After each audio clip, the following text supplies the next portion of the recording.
Carrying out thumbnail sketches is a really good aid to practice your still life setup and layout. We are going to try it in two ways. The first one is freehand. This is simply looking at your still life set up in front of you and drawing what you see, the way you would carry out any other normal observational drawing. Still lives can be tricky though because you have shapes and you have objects overlapping. So it's really important that you use your knowledge on 2D to 3D drawing about your planes, your contour lines, and your depth and form because you're drawing 3D objects. So try and practice with just freehand and see how far you get and how accurate it is, and try and get realistic 3D elements. Start by drawing from one of your tallest objects and starting at the back left corner and working forward. This will help you get the proportion right of your page and breaking up the space.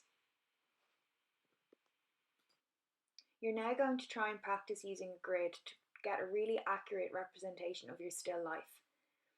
There's a virtual grid attached for everyone, and I've put together a step-by-step guide of how to add your photo in. You go to Insert, Image, and upload the image that you have on the drive. After you've selected this, it will insert.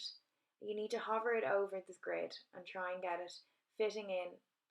Drag down with your cursor to fit it. You can hold shift as well to make sure it stays in proportion. After that, you need to go to order on the drop down menu and you need to bring that image to the back. You need to send it to the back. That way the grid will sit over it and this will be our virtual grid. The next part of it is to draw the grid down on your sheet of paper. Don't forget that this is a small thumbnail, so it will be easy enough to do. You need your ruler and you need a light pencil. I've done mine in marker so you can clearly see what I've done.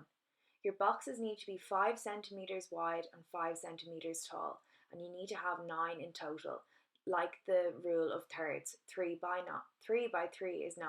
I find a helpful way to do out my grid is to lightly do it in pencil and mark my midpoint first, lightly with dots every 5 centimeters on my ruler, and that way I can get a straight line across. So do this in 2 parts on your ruler and then draw straight across down. When you have the grid drawn, you can start to draw your still life setup. You will have the image of your still life that we took last week up on your screen with the grid over it.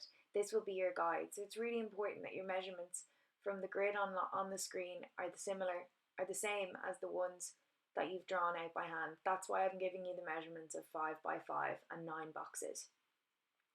That way you can use the guide and fill out each square with the detail of each object that's in it. This is a really good way to get a really accurate drawing of your still life. Take your time with this and do it lightly in pencil. I've done mine in marker so you can see it really clearly.